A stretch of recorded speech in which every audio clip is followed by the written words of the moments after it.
Umat kami untuk berdiri. Saudara yang dikasihi Tuhan, marilah kita mempersiapkan diri untuk memasuki kebaktian Sabtu Sunyi.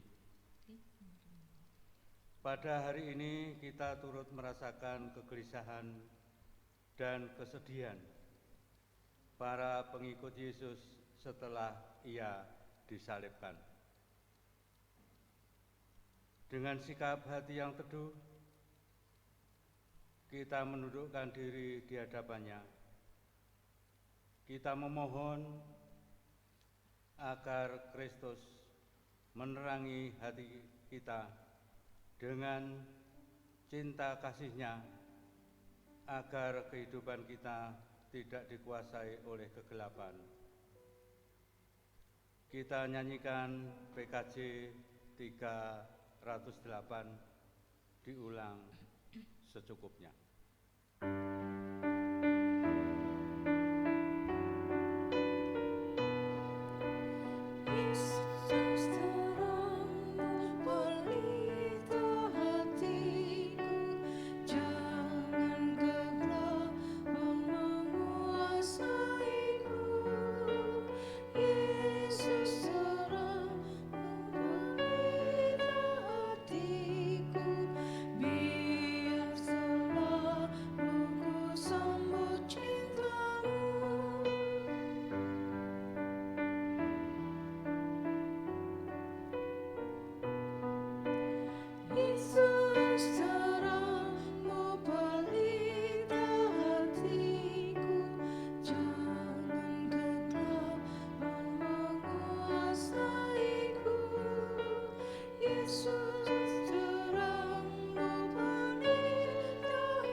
Aku melayangkan mataku ke gunung-gunung. Dari manakah datangnya pertolonganku? Pertolonganku ialah dari Tuhan yang menjadikan langit dan bumi. Ia takkan membiarkan kakimu goyah, penjagamu tidak akan terlelap. Sesungguhnya tidak terlelap dan tidak tertidur penjaga kami. Tuhanlah penjagamu, Tuhanlah naunganmu di sebelah tangan kananmu. Kasih karunia dan damai sejahtera dari Allah Bapa kita dan dari Tuhan Yesus Kristus menyertai saudara sekalian.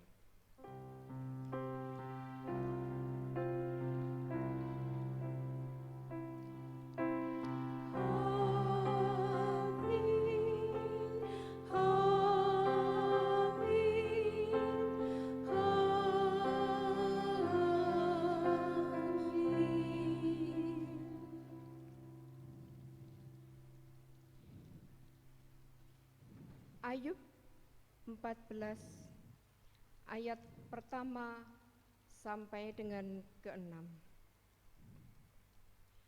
Manusia yang lahir dari perempuan singkat umurnya dan penuh kegelisahan. Seperti bunga ia berkembang lalu layu, seperti bayang-bayang ia hilang lenyap dan tidak nampak.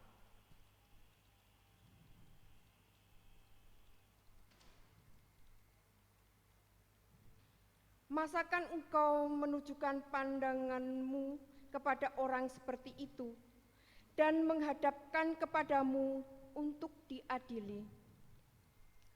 Siapa dapat mendatangkan yang lahir dari yang najis? Seorang pun tidak. Jikalau hari-harinya sudah pasti dan jumlah bulannya sudah tentu padamu, dan batas-batasnya sudah kau tetapkan, sehingga tidak dapat dilangkahinya, hendaklah kau alihkan pandanganmu daripadanya, agar ia beristirahat, sehingga ia seperti orang upahan dapat menikmati harinya.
Ayub 14 ayat 7 sampai 14. Karena bagi pohon masih ada harapan. Apabila ditebang, ia bertunas kembali, dan tunasnya tidak berhenti tumbuh. Apabila akarnya menjadi tua di dalam tanah, dan tunggulnya mati di dalam debu, maka bersemilah ia setelah diciumnya air, dan dikeluarkannyalah ranting seperti semai. Tetapi bila manusia mati, maka tidak berdayalah ia. Bila orang binasa, di manakah ia?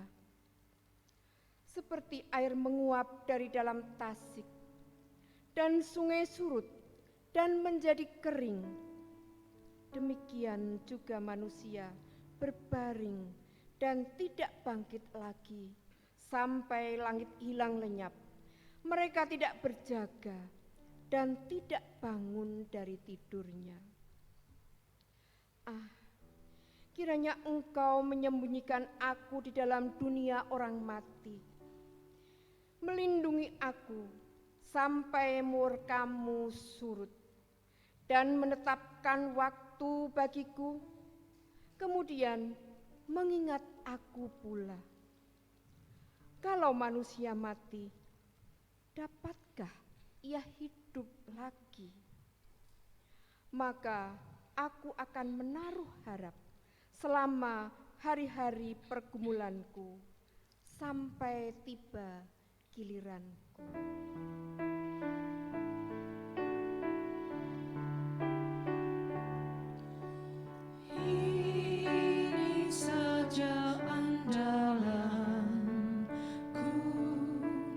jasa korbanmu, hatiku yang hancur buatlah sembuh.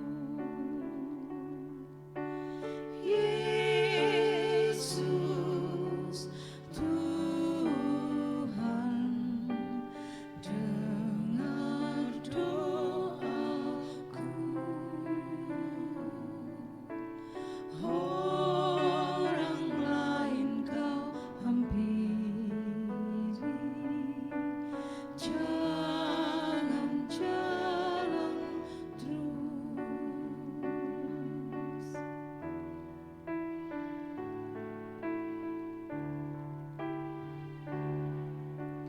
Kaulah sumber penghiburan, Raja hidupku,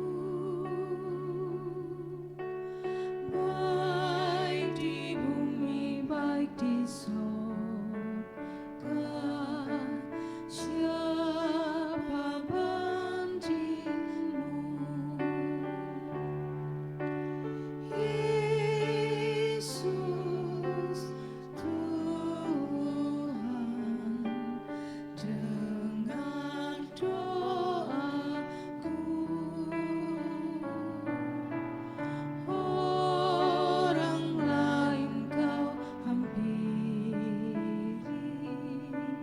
jangan jalan terus.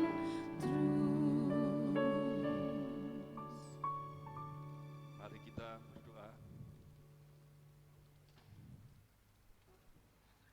Allah, penyelamat kami, Roh yang hidup, yang tinggal bersama dan di dalam kami, singkapkan sabdamu. Kami siap mendengarkan.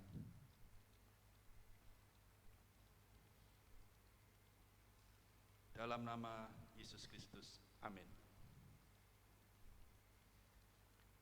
Matius 27 ayat 57 sampai dengan ke-66 berbunyi demikian. Menjelang malam datanglah seorang kaya, orang Arimatea yang bernama Yusuf, dan yang telah menjadi murid Yesus juga. Ia pergi menghadap Pilatus dan meminta mayat Yesus. Pilatus memerintahkan untuk menyerahkannya kepadanya. Dan Yusuf pun mengambil mayat itu, mengapaninya dengan kain lenan yang putih bersih, lalu membaringkannya di dalam kuburnya yang baru, yang digalinya di dalam bukit batu. Dan sesudah menggulingkan sebuah batu besar ke pintu kubur itu, pergilah ia. Tetapi Maria Magdalena dan Maria yang lain tinggal di situ, duduk di depan kubur itu. Keesokan harinya, yaitu sesudah hari persiapan, datanglah imam-imam kepala dan orang-orang Farisi bersama-sama menghadap Pilatus.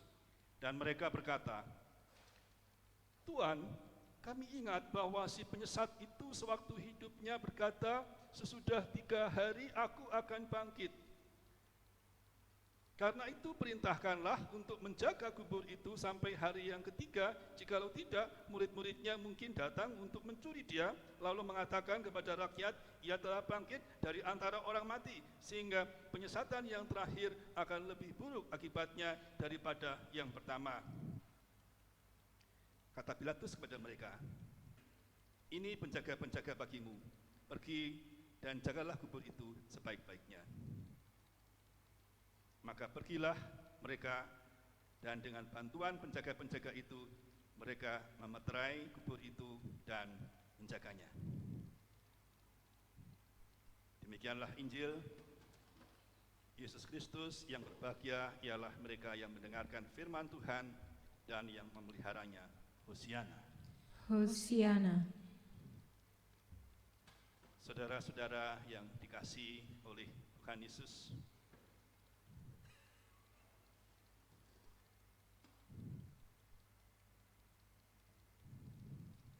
pernahkah saudara menghadapi kegelapan yang paling gelap, di mana tidak ada terang yang paling dahsyat sama sekali?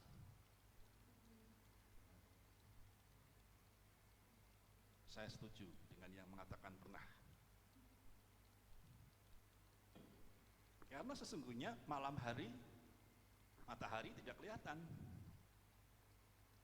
Kalau kita berada di tempat yang tidak ada matahari yang menyinari dan tidak ada sinar lain, ya kita pasti berada di tempat yang gelap.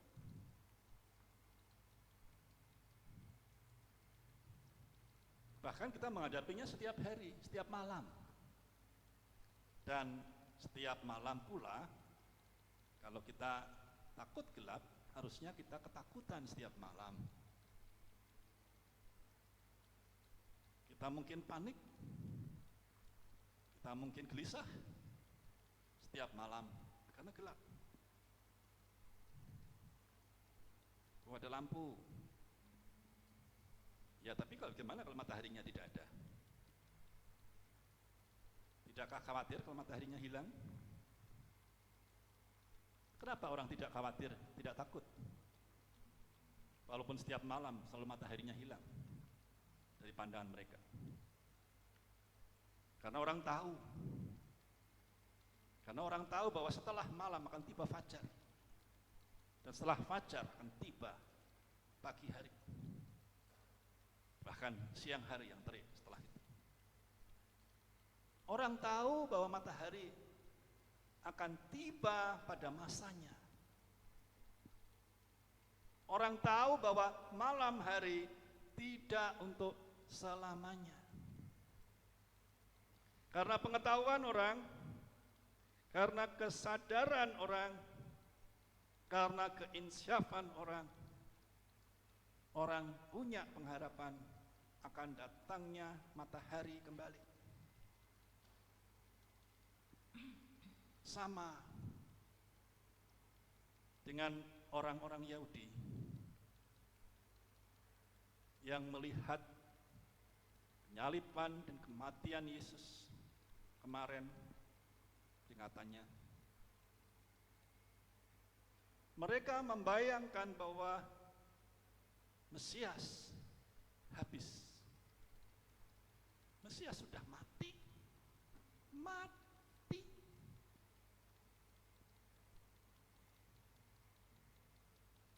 Tapi sungguhnya orang yang punya pengharapan tidak akan putus asa. Orang yang merenungkan dan memasukkan firman Tuhan ke dalam hatinya, yang mengingat bahwa Yesus berkata, pada hari yang ketiga ia akan bangkit.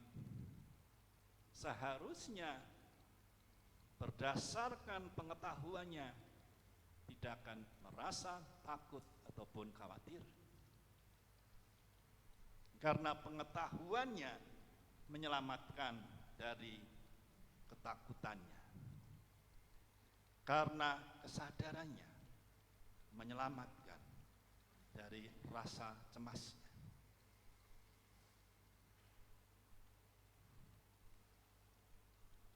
Yesus tentu saja, sekalipun dia sempat gentar, dia sempat stres, dia sempat merasa ditinggalkan Bapa, tapi dengan kepasrahan dia mengakhiri segala perjuangan dalam pergumulan, di dalam ujian, di dalam api penyucian itu dengan mengatakan, Bapa, ke dalam tangan-Mu kuserahkan nyawa. Tidak lagi ya mengatakan, Eli, Eli, lama sabachthani. Allahku, Allahku, mengapa Engkau meninggalkan aku? Tidak. Yang mengatakan, Bapa, jadilah kehendak. Dan di dalam rencana Bapa yang dimasuki dengan taat, dengan setia, maka jalan-jalan berikutnya adalah jalan-jalan yang sudah dirancang oleh Allah Bapa, ditetapkan untuk Yesus, ditetapkan untuk manusia yang taat, yang setia, yang percaya kepada Allah. Dan ia menerima kebangkitan. Ia menerima upah atas segala pengendalian dirinya. Saudara-saudara yang dikasihi Tuhan, Roh Kudus memberikan keinsafan akan dosa, akan kebenaran dan penghakiman. Yohanes 16 ayat 8. Roh Kudus memberikan keinsafan, mengenal akan Kristus dan mengenal akan jalan-jalannya. Bahwa jalan yang Tuhan berikan kepada manusia adalah jalan penyelamatan. Ketika Yesus mengatakan kepada muridnya, ikutlah aku, menderitalah bersama aku, itu adalah jalan penyelamatan. Bukan cuma jalan via dolorosa, jalan penderitaan. Jalannya memang jalan penderitaan, tapi ujungnya adalah keselamatan. Walaupun mengalami kematian, tapi ada kehidupan yang kekal. Maka para rasul pun, para pengikutnya mengalami karya Kristus yang sedemikian. Di dalam penderitaan, kuasa Tuhan ditunjukkan. Di dalam segala kegelapan, penyelamatan Tuhan satu demi satu Tuhan tampakkan. Mereka yang di dalam penjara dilepaskan, mereka yang di dalam kejaran mereka bisa meloloskan diri, mereka yang berada di dalam ancaman mereka mendapatkan perlindungan dari pihak lain. Apakah mereka tidak pernah mati? Banyak yang mati sebagai martir. Tetapi buah dari kehidupannya, buah dari kesetiaannya, dari kesepiannya, dari pikiran dan keinginan diri sendiri adalah kebangkitan. Kebangkitan Roh Tuhan di dalam kehidupan pengikut Tuhan. Saudara-saudara yang dikasihi Tuhan, orang yang sadar adalah orang yang waras. Orang Jawa mengatakan sing waras ngalah. Kristus tidak kalah, Kristus ngalah. Karena Kristus sadar akan panggilannya. Para pengikut Kristus yang ngalah itu sadar akan panggilannya. Ngalah pada saat harga diri dan pujian bagi dirinya sedang diuji. Ketika orang memilih bersembunyi di balik segala puja dan puji dan membiarkan kemuliaan bagi Tuhan, bagi Bapa, bagi Yesus, disitulah sebenarnya mereka menjadi pengikut Kristus yang berhak atas segala kemuliaan yang disediakan bagi orang-orang percaya.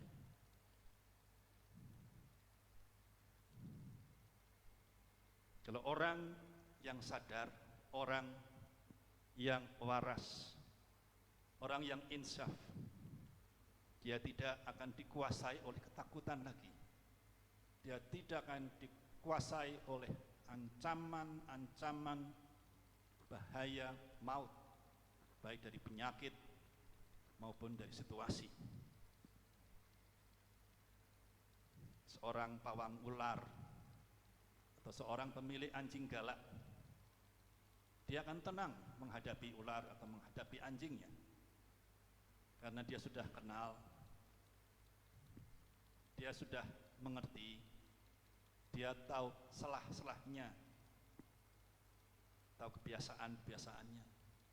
Dia bisa menempatkan diri di dalam tindakan pilihan yang terbaik. Begitulah orang yang sadar dan yang mengenal Allah. Wanuh kalian Gusti, mengenal apa yang Tuhan kehendaki. Ketika ada ujian, ketika ada penderitaan, ketika ada ketakutan yang menyergap, tidak mau dikuasai oleh ketakutan itu. Dia tidak mau dikuasai oleh angkara murka, tetapi di tengah-tengah kesunyian dia berjumpa dengan Kristus. Dia berjumpa dengan Roh Kudus.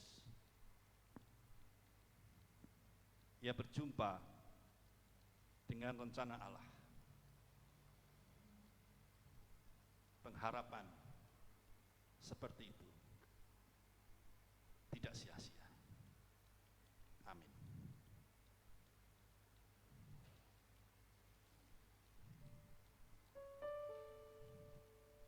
Mari kita berdoa.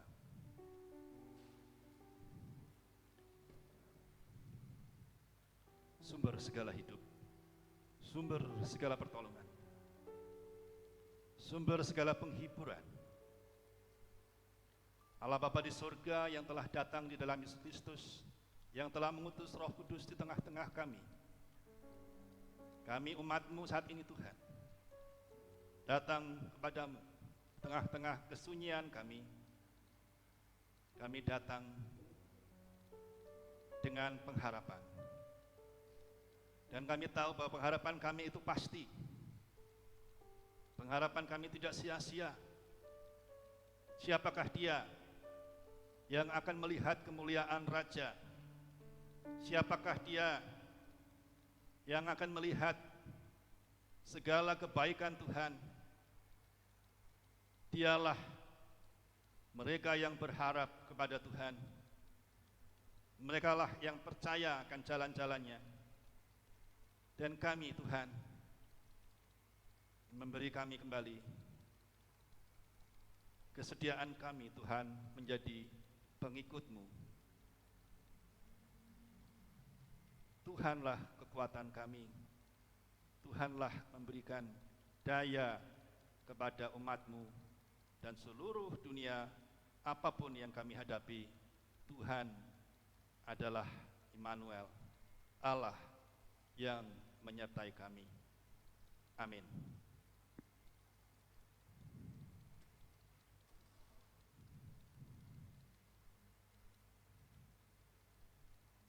Kita bersama-sama berdoa. Bapa kami, Bapa kami yang ada di surga, dikuduskanlah namamu, datanglah kerajaan-Mu, jadilah kehendak-Mu di bumi seperti di surga. Berilah kami pada hari ini makanan kami yang secukupnya, dan ampunilah kami akan kesalahan kami, seperti kami juga mengampuni orang yang bersalah kepada kami. Dan jangan bawa kami dalam pencobaan, tetapi lepaskanlah kami dari yang jahat. Karena Allah yang punya kerajaan dan kuasa dan kemuliaan sampai selama-lamanya. Amin.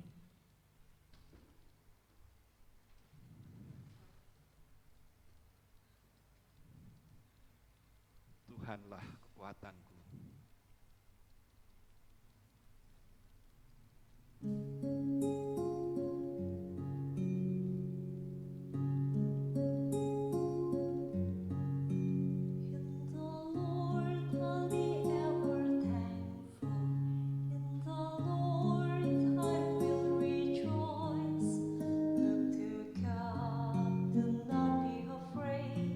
Lift up your voices, the Lord is here.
jikalau Dia di pihakku, terhadap siapakah ku gentar. Marilah bangkit berdiri. Pulanglah dalam pengharapan akan janji Allah. Ia terus berkarya walau dalam situasi kehidupan yang berat. Carilah hidup dengan teguh dan setialah melakukan panggilannya. Syukur kepada Allah. Tuhan memberkati saudara dan melindungi saudara. Tuhan menyinari saudara dengan wajah-Nya dan memberi saudara kasih karunia. Tuhan menghadapkan wajah-Nya kepada saudara dan memberi saudara damai sejahtera. Amin.